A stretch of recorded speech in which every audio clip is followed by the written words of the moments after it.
the next kind of mind-bending um, thing I'd like to put in my THX cinema. It's kind of like what's seen in this screen capture of the movie Glory, because I can see how things are happening. I could know where the limitations were back in, 89 or the 70s, or really actually more or less the kind of the 1950s, 60s through 70s and 80s, and then retired more or less in the 90s.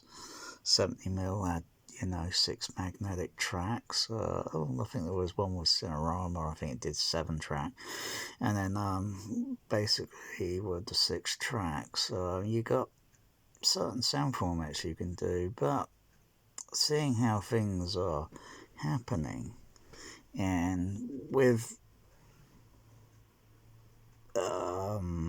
people today being a little bit more sophisticated, but even still back then, there were those that were sophisticatedly minded, thinking about, well, we could do this, but we can only do it this way, so to speak, because we can't do it that way, because we can at the present, because there isn't anything that we can do to make it do this.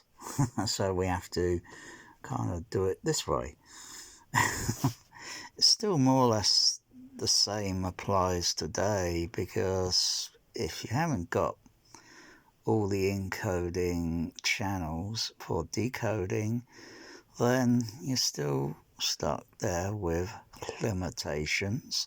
Audio re-recording mixers still more or less tied with their hands tied behind their back, so they can only but then it's more or less like Dolby Labs with their hands tied behind their back, because if they're going to if they're going to sit down at a table, design things, and then put it into prototype, and then sort of like, let's go mass production, release it, and if they're going to do that, then they're going to, they're just not just wasting their own time, they're wasting everyone else's listening time, because you want something to kind of psychoacoustically, sort of like, oh, wow. Yeah, you still get the kind of, wow with, glory. So, where screen channels are placed. I mean, limitations with screen channels is either 3 screen or 5 screen. They should be, and even though I have others being also thinking the same as myself, there should be at least bare minimum, that's my cat, bare minimum of 5 screen above, middle and below, so that sound can then be panned vertically, horizontally or diagonally, as well as putting sound such in fixed positions and such to how things are kind of, and it's not just it might be that sort of thing happening on screen. Does that actually happen more or less in real life? So it's like kind of doing extensive research with I'm one of those clever minds, and others like myself, clever minds that can listen, make notes, do video, make notes of it, of how it's actually appearing to sound, and in a case it's then putting that then into a sound mix. It's like when you hear rain sound effects and such, it's like, it's just it's kind of well recorded in a way, but the way it's placed is just random, and it just doesn't make bloody sense to the, because I'm thinking, doesn't happen like that in real life. I should be looking down on the floor and thinking, oh yeah, it's down around me, so to speak, as well as above, or depending if it's underneath a tree, and you hear partly on the leaves, the branches, the on the ground surface, depending on what type of ground surface that is. If it's grass, then it's a bit dampened. If it's on a pavement, a road round nearby, it's got a very top soundy, shrilly, especially when it gets a bit more downpouring, so to speak. So it's very complex, but seeing how this is, and where cannons are, they're not real cannons, it's just pyrotechnics in the sand, and it's just the pyrotechnician just with something that he's just getting something, and he's going along that, and it's just going boom boom boom boom boom. So and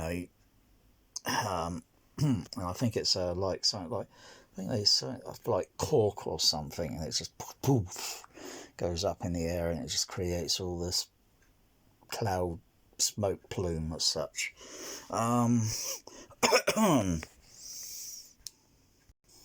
So I did kind of a little small illustration.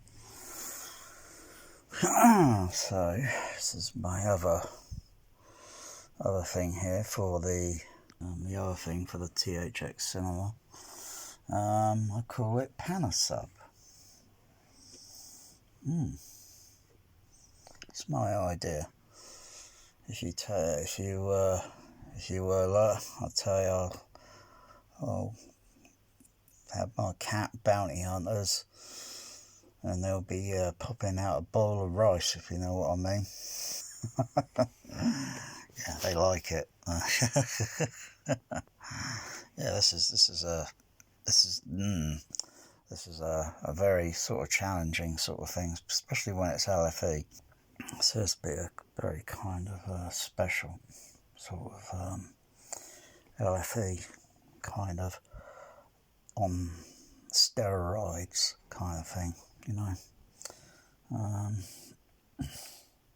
The only thing is difficult is actually putting it in the room, because I'd have to put a floor that would be so thick, maybe about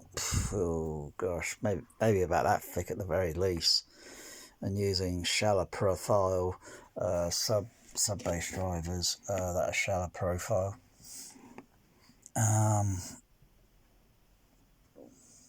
Because when I watch a movie,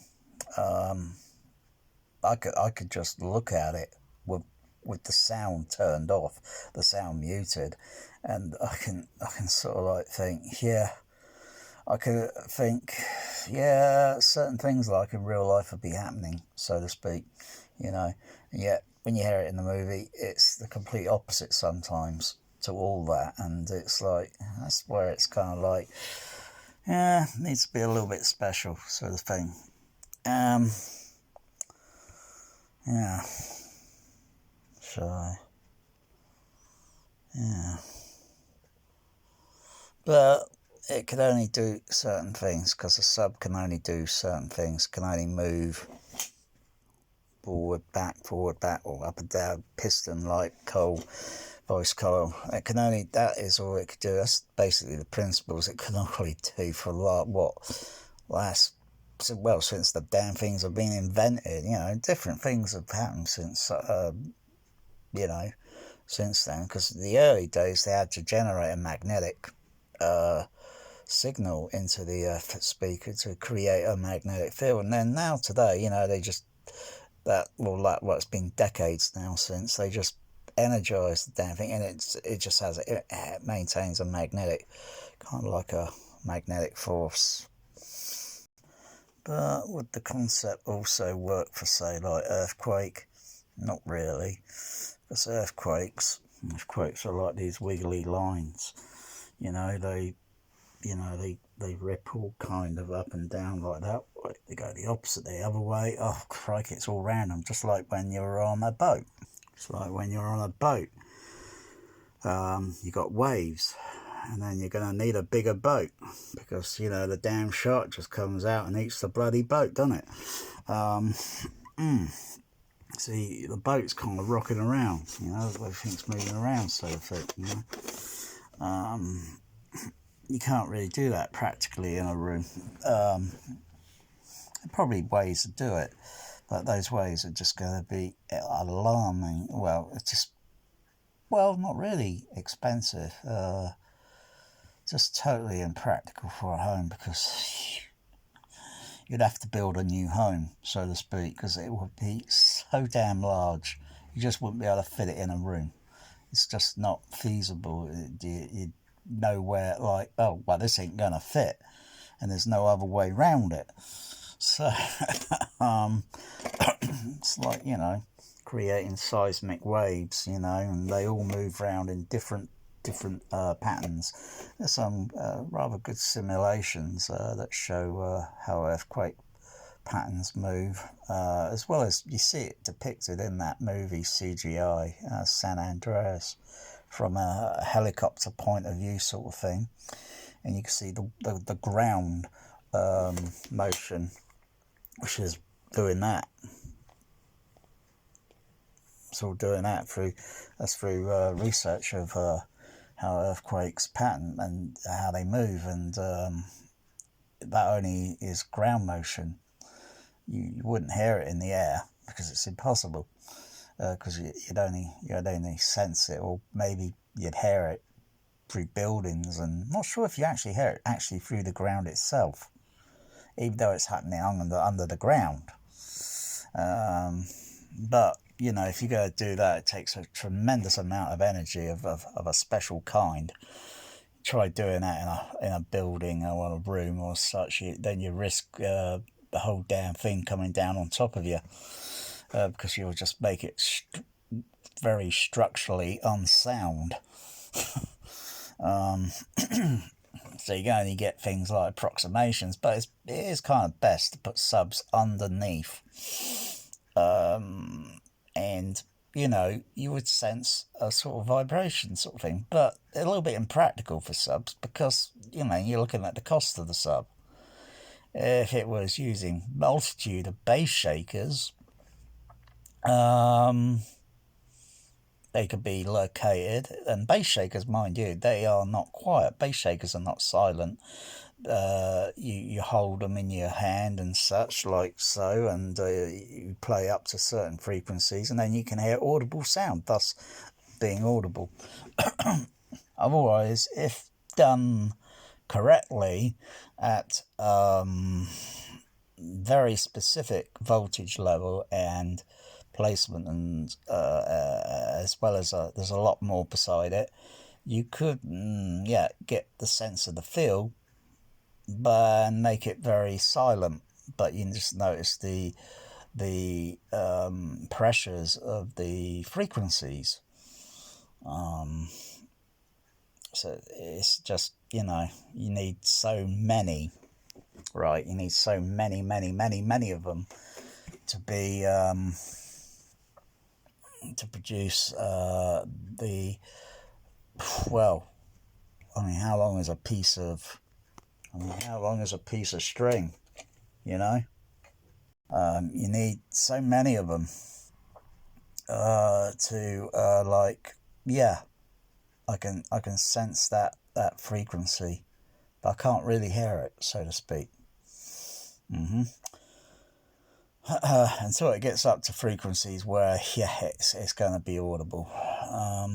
Infrasonic frequencies on a sub bass or speaker or a shaker, a bass shaker, you should feel a kind of vibration, kind of like, as I say, when you clench your fists and you do that. I can feel myself all shaking. Yeah, could anyone else hear it? No, they can see me doing it. You can see me doing it in the video. You do it yourself, right? So I want you to do it yourself. Clench your fist. You could lay in bed, you could be sat in a chair, you could be standing up. It has different, when you do that, you notice different vibration sensation, so to speak. Of course, I'm in bed, I'm on, it's on a bed mattress, and it's good because if I even do that, I feel a rocking motion. And you try doing that with sub bass speakers and you're up to a certain level, and it just becomes unnatural because you think, I just wouldn't hear that in the real world. It's like body punches and all that in films and that, and you feel this because they put so much exaggeration into the bass, and you feel it.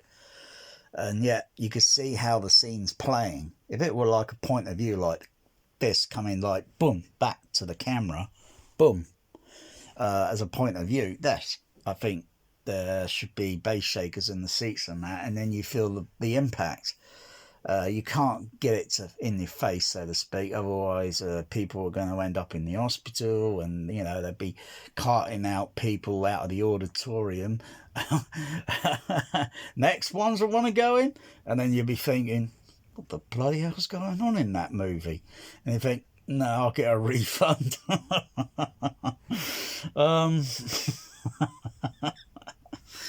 So so you got to think, certain things, because I see people do the hoverboard thing. That's cool. It looks very interesting, that, but I can't do it practically with my cinema seats because I'd have to take out the seating, everything, the seats, the seating platform. I have to rebuild everything.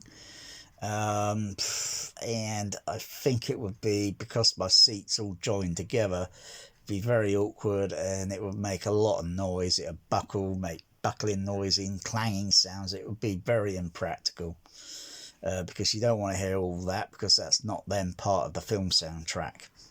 It's like, say, you get a bass shaker, and if it sounds too audible, makes resonant noises and such, that's not part of the soundtrack. Less much, it's not even part of the sine wave.